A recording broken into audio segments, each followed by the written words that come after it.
नमस्कार, news and competition के रंगर channel में आपका स्वागत है। देखते हैं उत्तराखंड के 13 जिलों की महत्वपूर्ण खबरें। बस्तर में अबुझमाड़ के जंगलों में सुरक्षा बलों ने 27 नक्सली किए ढेर, 1 करोड़ का इनामी भी गिराया।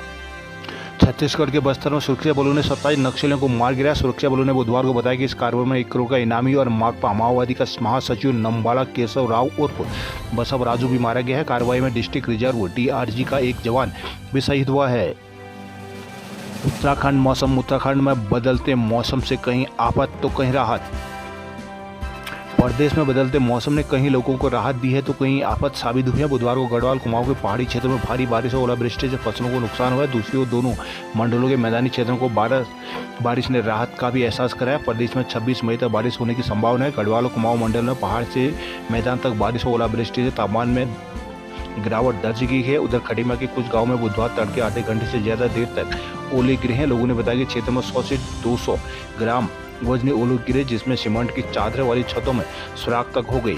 वहीं मौसम विज्ञान केंद्र के निदेशक डॉक्टर विक्रम सिंह ने बुधवार को बताया कि पश्चिमी विक्षोभ सक्रिय होने के कारण प्रदेश भर में कई जगहों बारिश हुई है, कुछ जगहों ओलावृष्टि भी हुई है। उन्होंने बताया कि राज्य में बारिश का दौर 26 मई तक जारी रह सकता है। इस दौरान पहाड़ी क्षेत्रों में हल्की से मध्यम और मैदानी इलाकों में हल्की बारिश हो सकती है, साथ ही तेज हवाएं भी चलेंगी। विभाग ने बुधवार को बारिश और आंधी और ओलावृष्टि को लेकर 3 बार अलर्ट जारी किया है।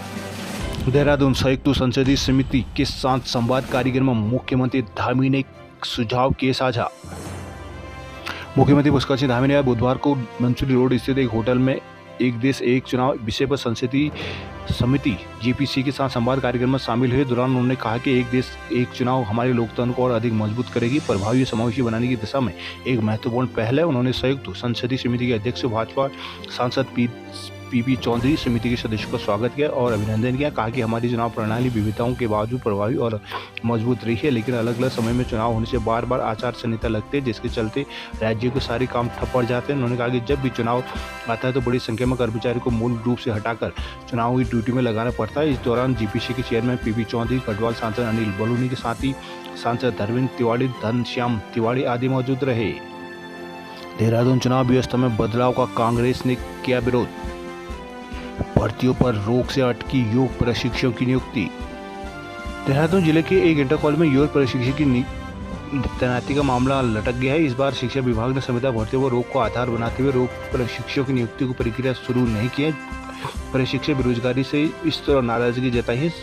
सरकार ने दिनांक 22 फरवरी 2025 को शासनादेश जारी कर प्रत्येक जनपद के एक सरकारी इंटर कॉलेज में आउटसोर्स के माध्यम से योग प्रशिक्षक तैनात के निर्देश माध्यमिक शिक्षा निदेशक को दिए थे, लेकिन अब इन पदों में केवल 28 फरवरी 2025 तक के लिए स्वीकृति दी गई थी। बाद में सरकार ने योग प्रशिक्षक के पदों की निरंतरता बनाए रखते हुए 11 अप्रैल 2025 को इन्हें भरने के निर्देश है, लेकिन आज तक इन पदों को नहीं भरा जा सका। योग प्रशिक्षक बेरोजगार महासंघ के प्रदेश अध्यक्ष अमित नेगी ने बुधवार को इस संदर्भ में सचिवालय में अपर सचिव कार्मिक एवं सतर्कता से मुलाकात ज्ञापन सौंपा है। पुरोला में भाजपा ने निकाली तिरंगा यात्रा। पुरोला नगर क्षेत्र में बुधवार को भाजपा कार्यकर्ताओं ने तिरंगा शौर्य रैली निकालकर राष्ट्रीय एकता और अखंडता का संदेश दिया है। पुरोला नगर क्षेत्र में तिरंगा शौर्य रैली का आयोजन विधायक दुर्गेश लाल के नेतृत्व में किया गया। रैली को छाड़ा खड़ू में से मुख्य बाजार होते हुए पुरोला में पूर्व पर्वतीय विकास मंत्री रहे बर्फिया लाल जुवांडा के स्मारक में समापन किया गया। हाथों में तिरंगा लिए भाजपा कार्यकर्ताओं ने जमकर वंदे मातरम आदि देशभक्ति नारों सहित मोदी और भाजपा जिंदाबाद के नारे लगाए। इसके उपरांत बीएल जुवांठा स्मारक का समापन किया गया, जहां विधायक दुर्गेश लाल ने कार्यकर्ताओं को संबोधित करते हुए केंद्र सरकार की नीतियों प्रधानमंत्री नरेंद्र मोदी के कार्यकाल को स्वर्णिम काल बताया है। गैरसैंण में आतंकवाद के खिलाफ लगाए गए नारे। ऊखीमठ दुत्ती केदार भगवान मद महेश्वर के कपाट भक्तों के लिए खुले। पंच केदारों में दुत्ती केदार भगवान मद महेश्वर के कपाट बुधवार को कर्क लग्न में 11:30 पर भक्तों के दर्शनार्थ खोल दिए गए हैं। विधि विधान से पूजा अर्चना के साथ भक्तों के बम बम भोले के जयकारों के बीच इस परंपरा का निर्वहन किया गया। पहले दिन 300 यात्रियों ने दर्शन किए। कपाट खोलने को लेकर मंदिरों को फूलों से सजाया गया था। बुधवार को भगवान मद महेश्वर की डोली ने गोंडार से सुबह मद महेश्वर के लिए प्रस्थान किया।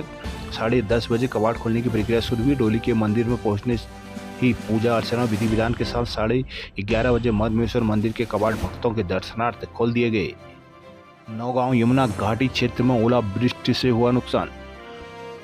यमुना घाटी के कई गांवों में बुधवार दोपहर बाद हुई ओलावृष्टि और मूसलाधार बारिश से काश्तकारों को भारी नुकसान हुआ है। साथ ही दोबारा पंजीकरण केंद्र के पास गधेरा उफान में आने से 2 बाइक व कच्ची दुकानों को भी नुकसान पहुंचा। यहाँ ठगराल, बनाल, बड़कोट व मुंगरसंती, खाटल, गोतर पट्टी के दर्जन भर गांव में बुधवार को मूसलाधार बारिश के साथ जमकर ओलावृष्टि हुई, जिससे काश्तकारों की धान, गेहूं, टमाटर, मटर सहित बागवानी फसलों को भारी नुकसान हुआ है।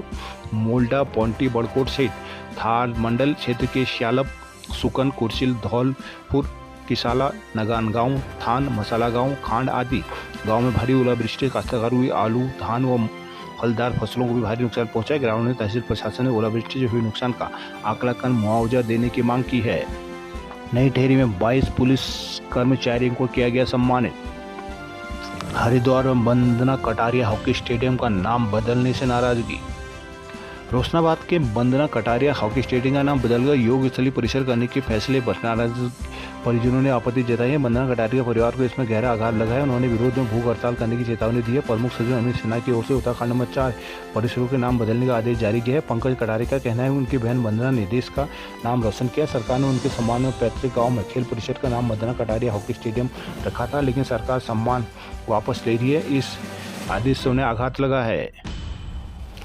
हल्द्वानी वन अनुसंधान केंद्र में कीटभक्षी उद्यान स्थापित। लोहाघाट में ई-पॉस मशीन नहीं लगाने पर अड़े गल्ला विक्रेता। लोहाघाट में सस्ता गल्ला विक्रेताओं का धरना प्रदर्शन दूसरे दिन भी जारी रहा। उन्होंने मांग पूरी होने तक ई-पॉस मशीन नहीं लगाने का निर्णय लिया है। बाद में गल्ला विक्रेताओं ने जिला आपूर्ति अधिकारी से मुलाकात की। बुधवार को सोरघाटी गल्ला सस्ता विक्रेता समिति के अध्यक्ष प्रकाश बोहरा के नेतृत्व में जिले के सस्ता गल्ला विक्रेताओं ने पूर्ति निरीक्षक कार्यालय लोहाघाट में धरना प्रदर्शन किया। उन्होंने ई-पॉस मशीन लगाने का पुरजोर विरोध किया है। कहा कि मानदेय खाद्यान्न गोदाम में धर्मघाटा लगाने, कोरोना काल से लंबित बिलों का भुगतान करने, मध्याह्न भोजन भाड़ा, आंगनबाड़ी बाल पोषाहार भाड़े की मांग कर रहे हैं, लेकिन उनकी मांगों को पूरा नहीं किया जा रहा। गन्ना बाद में गल्ला विक्रेता जिला आपूर्ति अधिकारी मनोज शाह से मिले। अध्यक्ष प्रकाश बोहरा ने बताया कि कोरोना काल के लंबित बिलों के भुगतान के लिए उन्हें 1 सप्ताह का समय दिया गया है। बताया जा रहा है कि पुरानी वितरण प्रणाली से ही अनाज दिया जा रहा है। यहाँ चंद्रमोहन जोशी, सुरेश शर्मा, जोशी, मोहन सिंह, राजू फटियाल, तेज सिंह, दीपक पुजारी आदि मौजूद रहे। पिथौरागढ़ के जाम मांझो ने माउंट एवरेस्ट पर फहराया तिरंगा। पिथौरागढ़ के असमोट में निर्माणाधीन घर पर मलबा गिरा, मिस्त्री दबा। पिथौरागढ़ के सीमांत क्षेत्रों में बारिश हुई है। भारी बारिश ने अस्कोट व मंगापानी में नुकसान पहुंचाया। अस्कोट में निर्माणाधीन मकान के भूस्खलन की जद में आने से मिस्त्री दब गया, जिसकी रेस्क्यू किया जा रहा है। मतकोट बाजार में पेड़ के गिर जाने से कार व बाइक को भी नुकसान पहुंचा है। बुधवार को यहां आधे दिन बाद आई कई जगह बारिश हुई है। अस्कोट में तेज बारिश के साथ एक निर्माणाधीन मकान भूस्खलन की जद में भी आ गया था, जिससे वहां काम कर रहे मिस्त्री मलबे में दब गया। रेस्क्यू को एसडीआरएफ और पुलिस टीम मौके पर पहुंची व निकालने का प्रयास किया गया। समाचार लिखे जाने तक उसे नहीं निकाला जा सका था। मतकोट बाजार में पीपल का एक पेड़ तेज अंधड़ में टूट गया, जिससे एक जीप और बाइक के साथ सब्जी की दुकान भी नुकसान हुआ है। मुनस्यारी में दिन में 2 बजे से कई घंटे बारिश होती रही। डिडिहाट में बारिश से लोग परेशान रहे। जनपद के थल, गंगोली हाट के साथ ही झूलाघाट में भी बारिश हुई है। उधर बरम के मैथिली में बिजली गुल होने से भी लोग परेशान हो रहे हैं। बागेश्वर में जंगली सुअर के हमले में युवक हुआ घायल। अल्मोड़ा के 3 ब्लॉकों में 500 गांव दिन भर अंधेरे में रहे डूबे। साल्ट भिकेशन और शालदी ब्लॉकों में बिजली आपूर्ति ठप रही है। बिजली आपूर्ति बाधित होने से लोगों में झेलनी पड़ी है दिक्कतें। तेज आंधी और मूसलाधार बारिश के कारण बुधवार को साल्ट भिकेशन और शालदी ब्लॉक में विद्युत आपूर्ति बाधित हो रही। 500 से भी अधिक गाँव के लोगों को बिजली संकट से जूझना पड़ा। देर शाम तक भी आपूर्ति सुचारू नहीं हो सकी थी। बुधवार को जिले के विभिन्न जगहों झमाझम बारिश हुई। साल्ट भिकेशन और शालदी ब्लॉक में तेज आंधी के साथ मूसलाधार बारिश हुई। इस कारण तीनों ब्लॉकों में बिजली आपूर्ति ठप होगी। ताड़ीखेत से भिकेशन को जोड़ने वाली मुख्य बिजली लाइन में फॉल्ट आ गया था, जिससे पंचायत भिकेशन समेत नगर क्षेत्र के करीब 200 गाँव में विद्युत आपूर्ति बाधित हुई है। रुद्रपुर में स्टेडियम का नाम बदलने की सूचना पर कांग्रेस का प्रदर्शन। रुद्रपुर के मनोज सरकार स्पोर्ट स्टेडियम का नाम बदले जाने की सूचना में बुधवार को कांग्रेस ने प्रदर्शन किया। ट्रांजिट कैंप स्थित गोल मडैया चौराहे पर प्रदेश सरकार का पुतला भी दहन किया गया। कांग्रेस नेता मोहन खेड़ा ने कहा कि भाजपा सरकार उत्तराखंड में केवल नाम बदलने की राजनीति कर रही है, जिससे लोगों की भावनाएं आहत हो रही है। अर्जुन अवार्डी और ओलंपिक पदक विजेता मनोज सरकार ने देश का नाम रोशन किया था। साथ ही स्टेडियम के नाम से छेड़छाड़ न किया जाए। इस दौरान अर्जुन बिस्वास, परिमल राय, चंद्रशेखर गांगुली, विकास मलिक, आनंद शर्मा, संजीत सिंह, पार्षद सूरज मंडल, सुमित राय, राजीव रस्तोगी आदि मौजूद रहे।